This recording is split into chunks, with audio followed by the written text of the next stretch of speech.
Hi mga ka-bakers! Kumusta kayo? Ngayon naman ay gagawa tayo ng sweet ham. Handa na ba kayo? Ang mga kailangan natin ay bread flour 250 grams, yeast 2 teaspoon, salt 1 teaspoon, sugar 30 grams, isang itlog, fresh milk 100 ml, at butter na 25 grams. Ilagay na natin ang bread flour at yeast. Sa ating mixer bowl ay ilagay na natin ang asukal at fresh milk, asin. Atin na itong haluin para matunaw na ang ating asin at higit sa lahat, matunaw na rin ang ating asukal. Pagkatapos haluin ay atin nang ilagay ang ating bread flour na nilagyan natin ito ng yeast. Next naman ay atin nang ilagay ang butter. Paandarin na natin ang ating mixer at hayaan lang natin itong maghalo-halo hanggang sa magsama-sama na ang mga ingredients na ating inilagay dito. Kapag nagsama na ay atin nang ilagay ang isang itlog. Hayaan ulit natin itong mag-mix at continue lamang natin ang pag-mix hanggang sa tuluyan na siyang magsama. At yung mixing time nga po pala nito ay mga 10 to 20 minutes lamang. Yan. Continue lamang po natin ang ating pag-mix. At kapag ganito na po ang kanyang itsura, buo na po siya at wala na pong halo-halo or hindi na po siya hiwa-hiwala, yung isang dough na po talaga siya at medyo stretchy, kagaya po nito, ay pwede na po nating patayin ang ating mixer at ilagay na po natin ito sa ating lamesa na may kaunting mantika. Yan, atin lang po siyang ilagay ng dahan-dahan. Ngayon naman ay atin na po itong hahatiin at yung hati nga po pala nito ay 50 grams kada isa. At makakagawa po tayo dito ng mga 9 pieces or 10 po. Atin na po itong bilugin isa-isa at pagkatapos po bilugin ay atin na po itong papalaparin at maglalagay na po tayo dito ng ham. Yung ham na po pala na ilalagay natin dito mga ka-bakers ay 2, pero kung gusto niyo po itong dagdagan ay kayo na po ang bahala. Basta po yung costing niyo po ay talaga pong kikita kayo mga ka-bakers. Yan. Atin na po siyang irolyo ng dahan-dahan.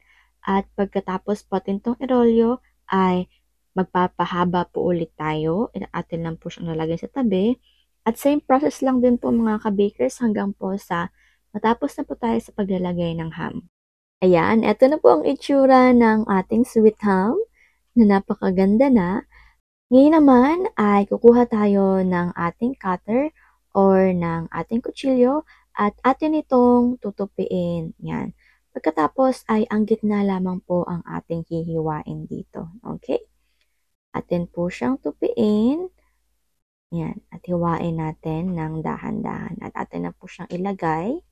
Ayan. Tupiin lang po natin. At sa gitna lamang po ang ating hihiwain. Yan. Yan lang po siya kasimple. Kaya naman, atin na po itong tapusin. At eto na po ang finished product. Tapos na ating putulin, kaya naman atin na po itong ipapahinga ng mga 30 to 40 minutes. Lagyan po natin ito ng plastic para po hindi siya mamalat. Maganda po talaga ang plastic para po hindi siya mamalat at mabilis po siyang tumubo. After 30 to 40 minutes ay eto na po ang kanyang itsura. Maglalagay na po tayo ng egg wash dito mga ka-bakers. Yung egg wash naman po ay kayo na po ang bahala kung gaano po kadami. At sa ham naman po mga ka-bakers, ay kayo na rin po ang bahala kung gaano po kadami ang gusto nyo ilagay. Ngunit sa amin po ay hinati po namin ang aming ham. Yan. Sa isang buong ham ay hinati po namin ng 2. At kayo po kung gusto pong gawin 3 or 4, ay maganda rin naman po. At syempre, ready na po ito para malagay sa ating oven. Ang ating oven temperature ay 180 sa taas, 200 sa baba at ang baking time ay 9 minutes. After 9 minutes ay atin na po muna itong ilabas at ngalagay po tayo dito ng mayonnaise. Atin lang po siyang lagyan at yung tamang amount lamang po or tamang dami lamang po ang ating ilalagay dito. At syempre pagkatapos po ng mayonnaise ay maglalagay na po tayo ng cheese. Na sobrang sarap naman talaga mga ka-bakers. Kung meron po kayong quick melt ay masarap din naman po iyon. O kaya po, meron po kayo mozzarella. Why not po? Dahil sobrang bongga din po talaga yun. Pero ang ginamit po namin dito na cheese ay yung Eden cheese lamang po. At next naman po, maglalagay po tayo dito ng mayonnaise pa rin po ito, pero nilagay po namin sa piping bag. Para po mas maganda po siyang tignan at ginawa po namin siyang drizzle dyan banda. Yan. At pagkatapos naman po nito mga ka-bakers ay okay na po ito para maibalik na po sa ating oven. At atin po siyang i-bake ng 4 minutes. 4 minutes lamang po. After 4 minutes ay luto na po ang ating sweet ham na talaga namang sobrang sarap mga ka-bakers. Tatakam na po talaga ako nito. Ito na nga po ang ating finished product na sobrang sarap naman talaga. At kung ito man po ay inyong ipang nenegosyo, pwede nyo pong liitan ang tinapay or yung ating dough at pwede na rin pong liitan ang ating ham. Para po mas lalo po siyang mabenta at higit sa lahat ay talaga pong mag-e-enjoy po talaga kayong gawin nito. Kasi nag-exercise ka na, kumikita ka pa, at talaga namang hobby pa talaga natin ito. O, di po ba napakabongga na po talaga nito. Kaya naman mga ka-bakers, gawin nyo na rin po ha.